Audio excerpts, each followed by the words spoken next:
Hey, thank you for coming by Tori Magoo 44. It is the 17th of July. I'm on my escape series. This is 10 years later. I escaped out in July, I believe it was the 20th, 21st, right around there, of 2000.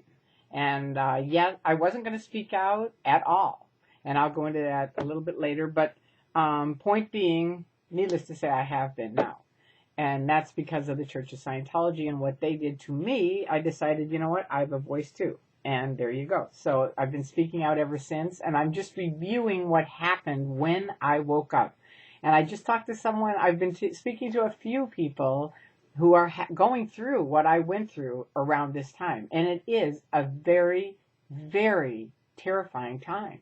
Because in the Church of Scientology, the Truman Show, anybody outside of it is declared suppressive, which I know to most people outside listening to it, it's like, okay, who cares? So what? Big deal.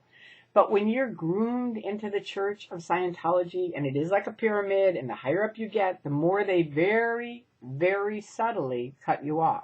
And please spare me, you wouldn't do it. As my father used to say, who was a professional football player and a professional broadcaster, Monday morning quarterbacks are a dime a dozen. Everybody knows what they should have done the day before. But were they in the game? No. So, we were in the game. And I'm just telling you, even to this day, people that want to leave, it's very scary. They may have family in. They're going to lose all their friends if they walk out, they think. Most of them have no clue that there's a ton of people out here. There's more people out than in. But most people don't know that. So, and even the people in are sort of under the radar now. So that's what we call it, where they're out, but they're still in. So it's very, very weird. It's very, very tricky, right? So me being in it for 30 years was absolutely, positive, suppressive people were evil, horrible people. But now Andreas, being the king of suppression, I thought at the time, because he had Xenu.net, and that was the most controversial word. I mean, it was the most secure word, that nobody knew back then. Now it's all over the internet. But at the time, Andreas had Xenu.net, right? And that was like, wait a minute. This guy's really a bad news guy. But then he helped me. He was the only person who helped me. Bill Yachty didn't help me. Any of the people in OSA didn't help me. Even the Scientologists. You know what I mean? It was like the people in the church weren't helping me at all. And here's this guy in Norway who did help me. Taught me how to format. And he was very kind to me. And like I've gone through with you what he said that helped me kind of crack my own Truman Show. It was only a couple of emails, right? And I thought it was just between Andreas and I. I hadn't realized that when Bill Yachty took off my net nanny off my computer, which is a thing that blocks anything critical of Scientology. It's sort of like for Scientologists, they type in Scientology and all they see is a piece of blue sky. Everything's just fine.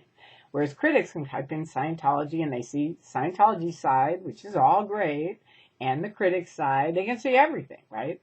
So but the people with the net name, and I don't know if they still have that. I don't. This was in 2000, and they had the net nanny on all of our computers, right? So Bill had said, I have to take this off of it, and I was like, okay, I trusted him. At first I was like, take off what? And I've told you that. And he said, this is just for your protection, because it would have upset you, and don't read anything on the internet, but I just want you to search and see if anybody has the Knots material and get me their name, because I want to find out who owns the Knots material, because back then it was very, very secret, right? So that's the only reason he took it off. But now it's off, and I can, and like I said, now I already started talking, I had this big upset with Bill, which I don't think, and it's kind of key to all of this, excuse me, I don't think I had told you this part of it. And it is very key to all of this. This was like 6 months ago, before these days coming up where I'm escaping. And Bill and I had said, I can't do the Top Secret Mafia anymore. I didn't call it Mafia. I said, I can't do what I'm doing with you anymore. He said, well, come on over. We just need you to debrief. I said, okay. And remember, I didn't trust Gavino at the time. I thought maybe he was really part of the Mafia. Which I know sounds funny. It is. It is funny when you think about it. Okay, so that's what happened, though. I don't trust him. They have a meeting. I go in. I think I told you guys this. Never mind. Anyway, point being, that night is really the night I left. And Bill and I, who used to be best friends, And every time I'd see him, he'd give me a hug and everything else. For 6 months from that time up to now, whenever he'd come over, and remember, they were family friends of ours, it'd be like, hello, Tori, hello, Bill. Now remember, his wife didn't know about what he was doing, and my husband didn't know about what I was doing. But Bill and I did, right? And I was like, get away from me. Don't talk to me. Do you know what I mean? That was really how I felt. I don't want to talk to you. I'm not part of what you're part of. No. And this went on for about 6 months. He'd come over. I'd be like, hi, Bill. Hi, Tori. That was it, right? We were way out of what they call ARC, like in really in communication with each other. We were not, right? So now, roll forward. Stacy says, sorry, I can't help you. And now I feel like I said, I'm at the top of this mountain, 1,000 feet high, and at the bottom it says, if you jump, you might make it. So I take a deep breath, and I write her this long email, Dear Stacy. And I'm really terrified because I don't know who she is. I really don't. And I don't know who she's connected to or anything, which it turns out it was all fine, but I didn't know it at the time. And I'm like, Dear Stacy, my name is Tori Chrisman. I'm an OT7. I'm not David Miscavige. I'm not Flag. I'm not anything. I'm me. I'm in my dining room talking to you. That's it. And here's my name. And here's my phone number. That's it. And I send it. And I'm like, I don't know. Maybe they're going to come with a paddy wagon. I have no idea. I didn't know what they were going to do. I really didn't. I didn't know if she was part of the church, if she was really out. I didn't know what anything was. I knew that the Lisa McPherson Trust, I thought all these people were super evil people, even to this moment, right? Okay, so Stacy Brooks calls me up, and she goes, Tori, I know you. We used to audit together at the AO. Oh my God, this is so exciting, right? And I remember her, and we start talking, and she puts on Jesse Prince, who used to help Miscavige run the church, and he's one of the funniest people in the world, and Jesse, you know it.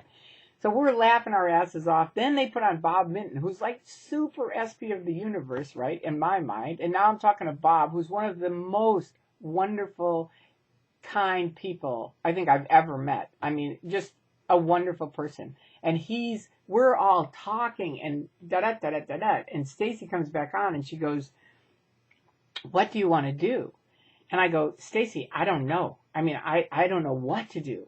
I just know I got to get out of here. I'm 15 minutes from the Office of Special Affairs. I'm really, really afraid.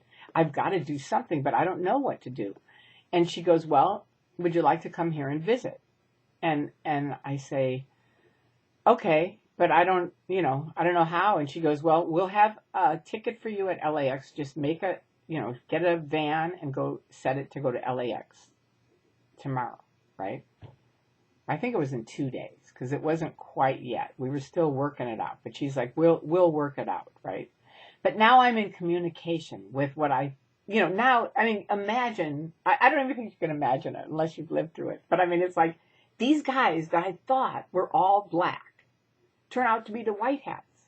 And the Church of Scientology that I thought was all white turns out to be the suppressive people that are suppressing me, all my friends, my ability to communicate, my ability to read, look, listen, all the things that I've grown up with from my parents and I believe in as far as freedom, I can't do anymore. All of a sudden it sort of gets to me and I'm like, oh my God. And I had thought these people were really horrible, and they're not. They're not horrible at all. They're like really nice people, right? And we're having this incredible communication. We'll talk it over. We'll call you back. And they hang up. And all of a sudden I think, oh my God, they're going to want me to make video and picket and stuff like that. And I call up the phone. I call back Stacy and I say, Stacy, I want to make something perfectly clear. I am not going to be speaking out. I am not going to picket. I am not going to be making videos, which is really funny when you see how many videos I've made. But at that time, that's what I said to her. And you know what she said back? Tori, I'm only doing for you what I wish someone had done for me when I was leaving the Sea Org. That's all. Just come here, relax. That's it. There's no agenda. You don't have to do anything. And I said, okay, deal. And that's where we left off for that day. And you can imagine me. I'm like heart pounding, super scared, super frightened, You know, my whole life is cracking apart. You know, I'm like, you know, oh my God. And I'm not sure what I'm going to do, except that now I'm in communication with these big SPs. I mean, now we're talking mucho big, like the humongous devils of the planet.